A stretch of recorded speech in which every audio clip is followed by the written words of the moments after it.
কিছুদিন হলে মাহফিলে মোটর সাইকেল আর আসতেছে না।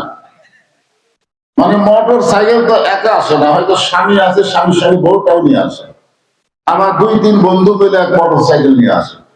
কিন্তু তেল সমস্যার কারণে এখন মোটর সাইকেল আসা প্রায় বন্ধই হয়ে গেছে।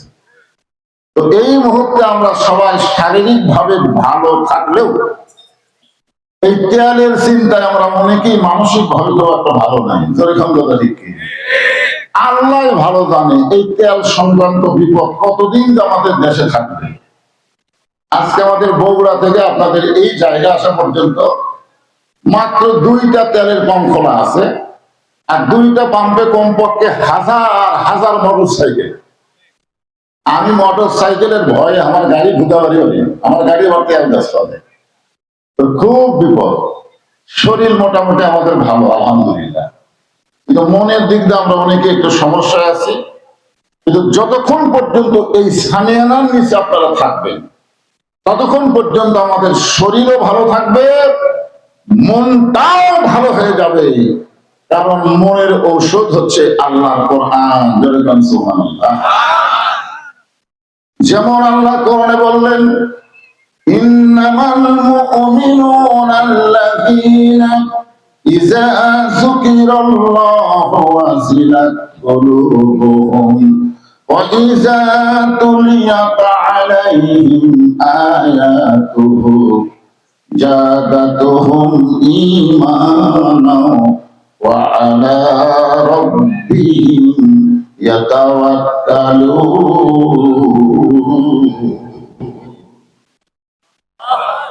দুই একজন বললে হবে না, সবাই বলবেন আল্লাহু আকবার।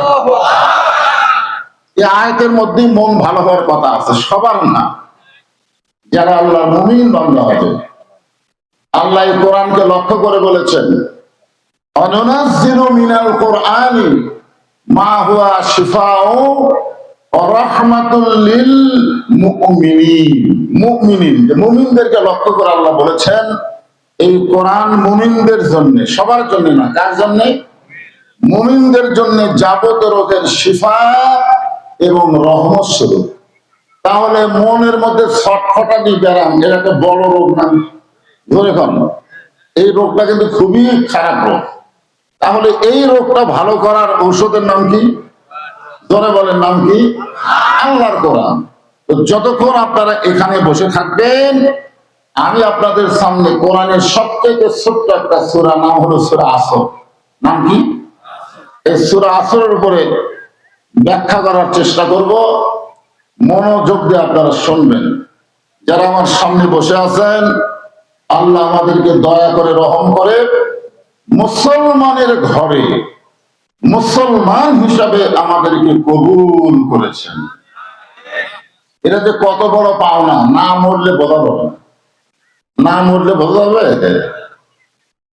আল্লাহ বলেছেন, লা তামুতুন্না, তোমরা মৃত্যুবরণ করিও না, ইল্লা ওয়া আনতুম মুসলিমুন, মুসলমান না হয়ে তোমরা মৃত্যুবরণ করো না। এই কথার দ্বারা আল্লাহ কি বুঝালেন? মুসলমান হয়ে তারাই মরতে পারবে যারা জন্মগত ভাবে মুসলমানের ঘরে জন্ম নিয়েছে। অন্য ধর্মের লোক মুসলমান হয়ে মরা খুবই কঠিন। যার প্রমাণ হলো নবীর চাচা। তার চাচা অন্য ধর্মের জন্ম নিয়ে মুসলমান হয়ে মরা খুবই কঠিন, যার প্রমাণ হলো নবীর চাচা আবু তালেব। চাচা আবু তালেব যখন মৃত্যুর বিছানায় শুয়ে গেছে, আপনারা বলেন তো মৃত্যুর বিছানা মানে কি আর ওঠা যাবে?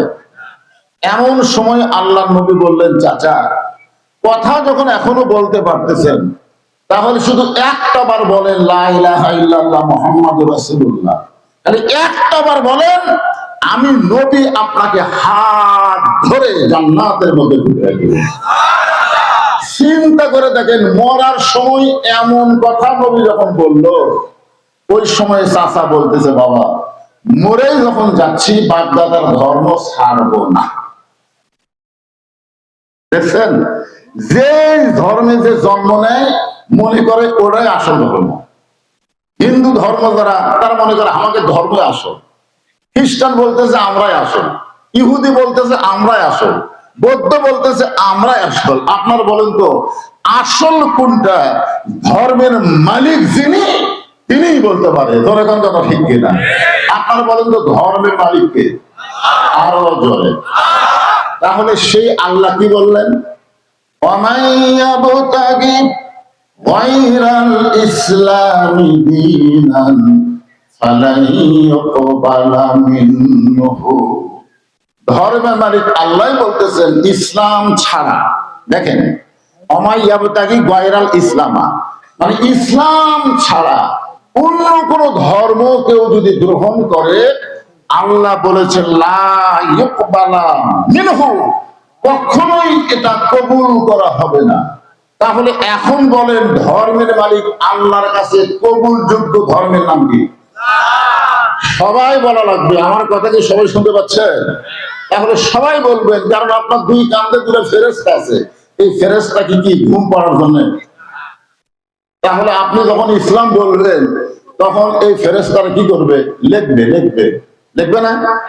তোমার দুই কান্দে দুই মোহরি লিখিতেছেন ডায়েরি, দলিল দেখে রাই দিবে, টাকা পয়সার নাই কারবার। কিরামান, নাম শোনেন ফেরেশতার কি?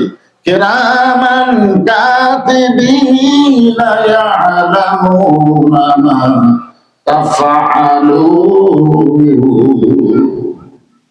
আল্লাহ বলতেছেন ইন্নাদ দীনা ইনদাল্লাহিল ইসলাম, আল্লাহর কাছে একমাত্র মনোনীত ধর্মের নাম কি? তাহলে মাশাআল্লাহ, আমাদের ভাগ্য এত ভালো, আমরা মুসলমানের ঘরে জন্ম নিয়েছি। যত বড় পাপী আমরা হই না কেন, আল্লাহ তাআলা আমাদেরকে মুসলমানের মধ্যেই মৃত্যু দিবে। জোরে কোন কথা ঠিক না? এই জন্য আল্লাহ বলতেছেন লা তামুতুন্না, মৃত্যুবরণ করো না ইল্লা ওয়া আনতুম মুসলিমুন। তাহলে মুসলমানের ঘরে যে আল্লাহ আমাদেরকে কবুল করলেন, আপনার মনে বেজার না খুশি? আজকে গাজার মুসলমানকে আমেরিকার ডোনাল্ড ট্রাম্প প্রশ্ন করছে যে তোমরা শুধু মুসলমান হওয়ার কারণেই তোমাদেরকে এত কষ্ট দেওয়া হচ্ছে, এত হত্যা করা হচ্ছে, তোমাদের বাড়িঘর সব ভেঙে দেওয়া হচ্ছে, তোমরা খালি মুসলমানিত্ব ত্যাগ করো, আমি ডোনাল্ড ট্রাম্প ঘোষণা করে দিলাম তোমাদের গাজাকে আমেরিকার মতন শহর বানায় দেব। এতে গাজার মুসলমান কি বলেছে আপনারা জানেন? যারা প্রতিনিয়ত গুলি খাচ্ছে, প্রতিনিয়ত যাদেরকে হত্যা করতেছে, বোম মারতেছে, ওই গাজার মুসলমান চিৎকার করে বলেছে, রে ডোনাল্ড ট্রাম্প শুনে নাও, দরকার হলে আমরা দুনিয়া ছাড়তে পারি, কিন্তু এক মুহূর্তের জন্য আমাদের আল্লাহ রাসূলকে আমরা ছাড়ব না। আজকে ফিলিস্তিনের মুসলমান প্রতিনিয়ত হত্যা করা হচ্ছে, এরপরেও কিন্তু তারা ইসলামকে ত্যাগ করতেছে না। কারণ কি? কারণ তারা বিশ্বাস করে এই দুনিয়া থাকার জায়গা না, যে কোনো মুহূর্তে আমাদের যাওয়া লাগবেই। আপনার বলেন তো এই দুনিয়া থাকার জায়গা? কোন থাকার জায়গা? মতিউর রহমান নিজামী একজন আল্লাহর বান্দা ছিল, আপনার নাম শুনছেন? উনি এক সময় জামাত ইসলামের আমির ছিল। ওনাকে যখন ফাঁসির দণ্ড কার্যকর করা হবে, ওই দিন উকিল বলতেছে, স্যার আপনি শুধু একটা দরখাস্ত রাখেন প্রেসিডেন্টের কাছে, প্রেসিডেন্ট যদি দয়া করে আপনাকে মাফ করে দেয় তাহলে আপনার ফাঁসি কার্যকর হবে না। কারণ আপনার দলের আপনি আমির, তো আমার বিশ্বাস খালি দরখাস্ত লেখেন, আমি যেভাবেই হোক আপনার ফাঁসি বাতিল করব। তখন নিজামী সাহেব মুচকি মুচকি হাসতেছে। উকিল বলে, আপনি হাসেন কেন? বলে, হাসার কারণ হলো তোমার কথা শুনে তুমি বলতেছো রাষ্ট্রপতির কাছে জীবন ভিক্ষা চাইতে, কিন্তু আমি তো জানি বাংলাদেশ হওয়ার পর থেকে 3টা রাষ্ট্রপতি ক্ষমতা থাকা অবস্থায় মারা গেছে। কয়জন? একটা হলো শেখ মুজিবুর রহমান, একটা হলো জিয়াউর রহমান, একটা হলো জিল্লুর রহমান। যারা ক্ষমতা থাকতে নিজেরাই মরে যায়, তাদের কাছে কোন ইমানদার জীবন ভিক্ষা চাবে? তখন বলতেছে এই গোয়ারকির কারণে আপনার ফাঁসি হবে। এই যে গোয়ারকি করতেছেন, এই গোয়ারকি করার কারণে আপনার ফাঁসি হবে। তখন নিজামী সাহেব উত্তরে বললেন, আমার ফাঁসি হবে কিন্তু আমার মৃত্যু হবে না। আপনারা বলেন তো এই কথা সাধারণ লোক বলতে পারে? কেবলমাত্র যারা মুসলমান তারাই বলতে পারে আমার ফাঁসি হবে কিন্তু আমার মৃত্যু হবে না। তখন উকিল বলতেছে, স্যার ফাঁসি আর মৃত্যুর মধ্যে তফাৎ কি? আপনারা বলেন তো ফাঁসি আর মৃত্যুর মধ্যে তফাৎ কি? জানেন না? এই যে কিছুদিন আগে একটা বাস গাড়ি ফেরির উপরে উঠতে যায় নদীর মধ্যে পড়ে গেছিল, আপনারা দেখছেন, ভিডিও দেখেন নাই? একটা বাস গাড়ি ফেরির উপরে উঠতে যায়, ব্রেক করবার না পারে ওই একটা নদীর মধ্যেই পড়ে গেছে। বাসে তখন অনেকগুলো যাত্রী ছিল। আপনার বলতো বাস যখন নদীর মধ্যে পড়ে গেল তখন কি করা? কোয়ালমা পড়েছে। আপনার বলেন তো কোয়ালমা পড়ার টাইম আছে? ও বাবারে মারে মরে গেলাম রে, এই ক্ষতি ক্ষতি। সাধারণ মৃত্যু হলো কলমা না পড়ার মৃত্যু। অধিকাংশ সাধারণ মৃত্যু কলমার কোনো গ্যারান্টি নেই। আর ফাঁসি যাদের দেওয়া হয় আপনারা বলেন তো তার রবীন্দ্রসঙ্গীত কর, খালি কলমাই পড়ে। ফাঁসির খবর শোনার পর থেকে ইস্তেগফার করা শুরু করে, নামাজ পড়ে, কোরআন শরীফ পড়ে। ফাঁসির দড়ি যখন গলার দেয় তখন কলমা পড়তে পড়তে তাদের ফাঁসি কার্যকর হয়ে যায়। আল্লাহ রাসূল বলেন, শেষ বাক্য যার কলেমা হবে সে যত বড়ই পাপী হোক না কেন মুসলমান হয়েই তার মৃত্যু হবে। তাহলে সাধারণ মরার চাইতে ফাঁসি ভালো না খারাপ? এবারে কথা কথা ফাঁসি ভালো না খারাপ? এরপরও আল্লাহ একটা কথা বলেছেন, আল্লাহ আবার কোরআনে আর একটা কথা বলেছেন, ওয়ালা তাকুলু লিমান ইউকতালু ফি সাবিলিল্লাহি আমওয়াতুন বাল আহইয়াউ ওয়ালাকিন লা তাশউরুন।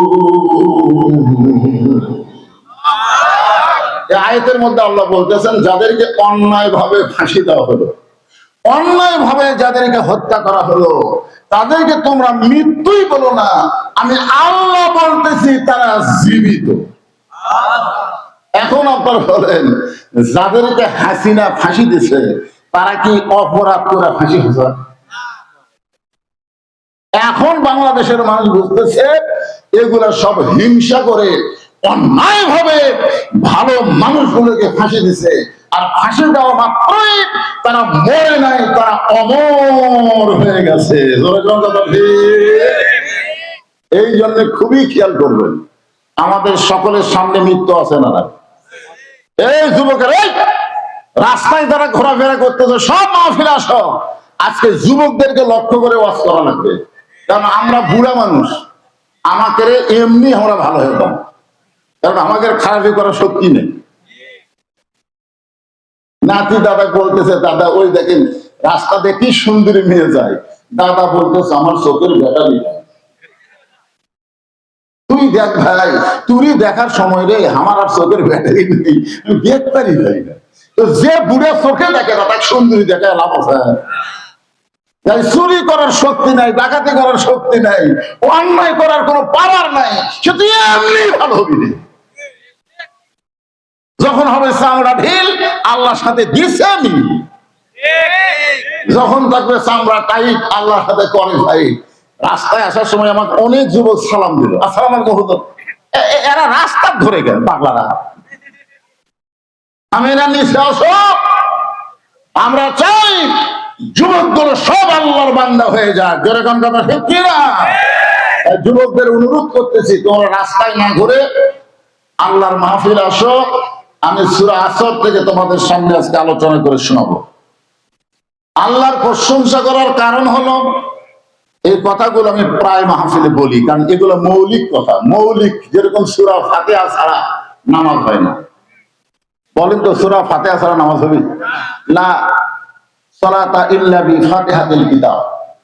এখন আপনি সেই নামাজের শুরু থেকে মরা পর্যন্ত সূরা ফাতিহা পড়তেছেন, আপনি বলেন তো বাদ দিবেন? একই ফাতিহার কতদিন পড়ব? সূরা ফাতিহা নামাজের জন্য মৌলিক, ওয়াজের জন্য কিছু মৌলিক বিষয় আছে। তার মধ্যে একটা বিষয় হলো আমরা সাধারণ কোনো মানুষ না, আমরা হলাম বিশ্ব নবীর উম্মত। আমরা সাধারণ তুইয়া মুয়া না।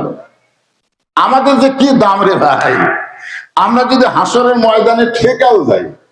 এমনও কথা বলা হয়েছে যে নবীর একটা উম্মতের নেকি আর পাপ ওজন করার পরে নেকির পাল্লা কোনো নেকি নেই, একটা নেকিও নেই, শুধু পাপের পল্লা ভরা। ওই পাপীকে নিয়ে যখন জাহান্নামে ফেরেশতারা নিয়ে যাবে, ওই সময় আমাদের নবী রাহমাতুল লিল আলামিন আমাদের সামনে উকিল হয়ে দাঁড়িয়ে যাবে।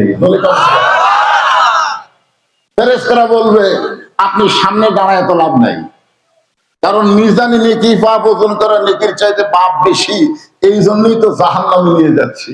আল্লাহ নবী তখন বলবেন, ফেরেশতা আল্লাহ বিচার করছে আমার উম্মতকে আসামি করে, আমি উকিল সেখানে ছিলাম না, আর উকিল সারা বিচার করবে হাকিম, এই বিচার আমি নবী উকিল মানি না।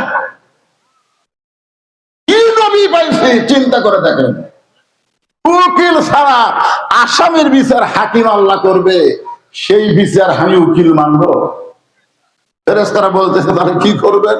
আমাদের নবী তখন বলবেন, আমার উম্মতের ব্যাপারে আমি আল্লাহর আদালতে আপিল করলাম। সবাই যারা পারেন তারা আমার সঙ্গে পড়েন, আছেন আমার মুক্তার, আছেন আমার ব্যারিস্টার, শেষ বিচারের হাইকোর্টেতে, শেষ বিচারের হাইকোর্টেতে তিনি আমায় করবেন পার, আমি পাপী রাসূল জাবিন্দার। আচ্ছা ঠিক আছে, এই কারেন্ট আছে, লাইন অফ। কারেন্ট আসলে তো তাতে দেওয়া যায়, যে না হ্যান্ডেল মারা লাগে, কারেন্ট হ্যান্ডেল মারা আসলে আর সংযোগ দিয়ে দিবা। এই দেখ,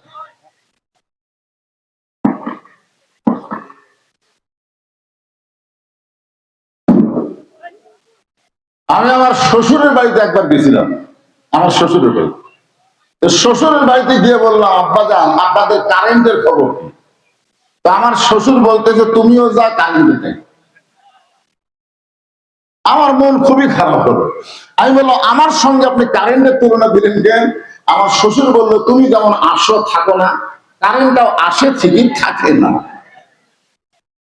তো বর্তমানে কারেন্ট জামাইয়ের সন্ধানে আসে, আসে ঠিকই থাকে না। আবার তো জেনারেটর চালু করে ছবি দেয়ালের সংকট, ধরে কথা বিক্রি না। বর্তমানে তো আমরা মহা বিপদে আছি ভাই। এখন কারেন্ট যে কতক্ষণ থাকে? আপনাকে এলাকার কোন নেতা নাই? নেতা একটা ওই কারেন্টের অফিসে একটা কল করে বলেন যে আমাদের এই জায়গার নাম ধরে বলেন যে কসব মধ্যপাড়া মাহফিল হচ্ছে, রাত 12:30 1টার আগে যেন কারেন্ট না হয়। এরকম একটা ক্ষমতা নেই, আপনাদের তো মহা ক্ষমতা হয়ে গেছে।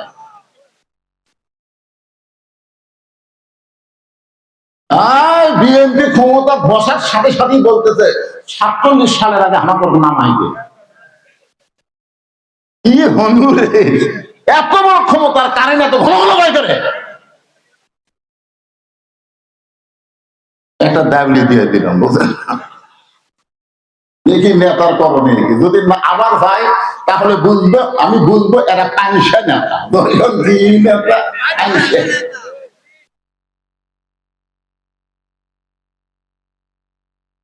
তাহলে আমাদের কোনো টেনশন, একে তো মুসলমানের ঘরে জন্ম নিয়ে মুসলমান হয়ে মারা যাব, দ্বিতীয়ত বিশ্ব নবীর সুপারিশে আমরা জান্নাতি হয়ে যাব।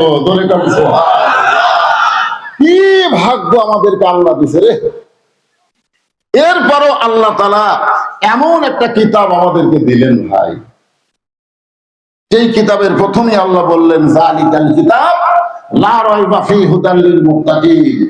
এমন একটা কিতাব আমি তোমাদেরকে দান করে দিলাম, যেই কিতাবের মধ্যে কোন সন্দেহ সংশয় গোজামিল ধোঁকা নেই। মুত্তাকি যারা হবে আল্লাহর কোরআন থেকে তারা হেদায়েত পেয়ে যাবে। বলেন সুবহানাল্লাহ। আমার সামনে যারা বসে আছেন, আপনারা ইচ্ছা করলেই বাড়িতে থাকতে পারতেন, ইচ্ছা করলেই বিছানায় ঘুম পাড়তে পারতেন, আপনার ইচ্ছা করলে রাস্তায় ঘোরাফেরা করে মেলার মধ্যে আড্ডা গুলি মারতে পারতেন, কিন্তু আল্লাহ আপনারা এইগুলো না করে এই কোরআনের মাহফিলে বসা মাত্রই আপনারা মুত্তাকি। যেই বলবো আমরা কি, সকলে জবান খুলে বলবেন মুত্তাকি। বলতে পারবেন না ভাইজান? আমরা কি? মুত্তাকির একটা বৈশিষ্ট্য হলো আল্লাযীনা ইউমিনুনা বিল গায়ব। মুত্তাকি যারা হবে তারা অদৃশ্যের প্রতি বিশ্বাস স্থাপন করবে। আপনারা বলেন তো, আমরা এখানে বসেছি কার ভয়ে? দেখছেন কোনদিন? এই মুত্তাকির এক নম্বর বৈশিষ্ট্য হলো না দেখা আল্লাহকে বিশ্বাস করে, আল্লাহর মহব্বত কলিজার মধ্যে ধারণ করে এই কোরআনের মাহফিলে তারা বসে গেছে। জোরে কান সুবহানাল্লাহ। আল্লাহ বললেন ওয়াল আসরি ইন্নাল ইনসানা লাফি খুসর। আসর মানে সময়। আল্লাহ সময়ের শপথ করলেন, কারণ একটা মানুষের জীবনের সবচেয়ে গুরুত্বপূর্ণ সাবজেক্ট হলো সময়। মুরব্বি, একটা মানুষের জীবনে সবচাইতে গুরুত্বপূর্ণ সাবজেক্টের নাম কি? সময়। আমার যদি আল্লাহ বলতো যে তোর স্থাবর অস্থাবর যত সম্পদ আছে সব আমার দিয়ে দে, তোকে আমি 30 বছরের বয়স ফেরত দেবো।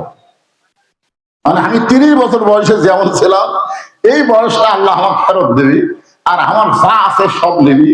আমি আল্লাহকে বলতাম, আল্লাহ সব তো দিলামই দিলাম, মরা পর্যন্ত যা হবে সব তুমি নাও। তাও আমার 30 বছর বয়সে